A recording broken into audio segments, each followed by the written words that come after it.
भैया हम भोजपुरी लोकगीत गायक सुजीत छेला विधानसभा 120 भोजीपुरा शेरे बरेली से विधानसभा प्रत्याशी सहजिल इस्लाम अंसारी का चुनाव निशान साइकिल पे बटन दबाएं और भारी मतों से विजयी बनाएं। ए भैया विधानसभा 120 भोजीपुरा शेरे बरेली से विधानसभा प्रत्याशी सहजिल इस्लाम अंसारी का चुनाव निशान साइकिल के सामने वाली बटन दबाकर सहजिल इस्लाम अंसारी को भारी से भारी मतों से विजयी बनाएं। सुनाए भैया सुनाए चाचा मचल बटे हाहाकार सहजिल अंसारी के दावा बटनिया देखी साइकिल निशान सहजिल अंसारी के दावा बटनिया देखी साइकिल निशान साबिर अंसारी के। आपका भाई आपका बेटा सहजिल इस्लाम अंसारी नई हवा है नई सपा है। अखिलेश भैया जिंदाबाद जिंदाबाद जिंदाबाद सहजिल अंसारी जिंदाबाद जिंदाबाद जिंदाबाद साबिर अंसारी जिंदाबाद जिंदाबाद जिंदाबाद। चुनावी समर में इनकर मचल बाटे हाला हो बात व्यवहार या कलम के बोला वाला हो। नई हवा है नई सपा है। चुनावी समर में मचल इनकर हाला हो बात व्यवहार या करम के बोल वाला हो। रसवा के गांधी के चलल बयानी ये बाटे विचार सगरो जनता के।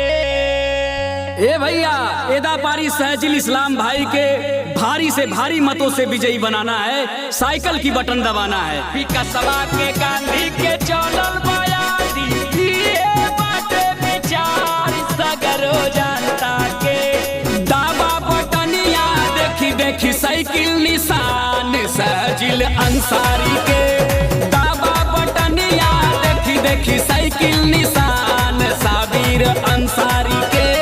महागठबंधन जिंदाबाद जिंदाबाद जिंदाबाद महागठबंधन जिंदाबाद जिंदाबाद जिंदाबाद। परम आदरणीय माननीय अखिलेश यादव जी का ऐलान मुक्त मिली बिजली पानी और रसनवा मुक्त ले पटाप शिक्षा कन्या विद्याधनवा। नई हवा है नई सपा है। मुक्त मिली बिजली पानी और रसनवा मुक्त ले पटाप शिक्षा कन्या विद्याधनवा। 10 लाख युवा जब पा जाए नौकरी पूरा होए अरमान सहजिल अंसारी के। भोजीपुरा शेरे बरेली विधानसभा 120 प्रत्याशी सहजिल अंसारी को भारी से भारी मतों से विजयी बनावे। 10 लाख युवा जे पा जाए नौकरी पूरा होए अरमान सहजिल अंसारी के दावा बटनिया देखी साइकिल निशान सहजिल अंसारी के दावा बटनिया देखी साइकिल निशान साबिर अंसारी के।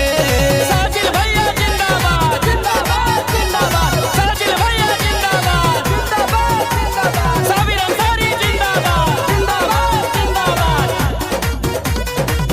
सहजिल इस्लाम साबिर अंसारी के बेटा है। भोजीपुरा जनता जनार्दन के चाहता है। नई हवा है नई सपा है। सहजिल इस्लाम साबिर अंसारी के बेटा है। भोजीपुरा जनता जनार्दन के चाहता है। सहजिल अंसारी साबिर अंसारी सपा के पहचान सहजिल अंसारी के। पीढ़ी दर पीढ़ी विधानसभा भोजीपुर में समर्पित एकमात्र प्रत्याशी सहजिल इस्लाम अंसारी। सहजिल अंसारी साबिर अंसारी सबके पहचान सहजिल अंसारी के दावा बटनिया देखी साइकिल निशान।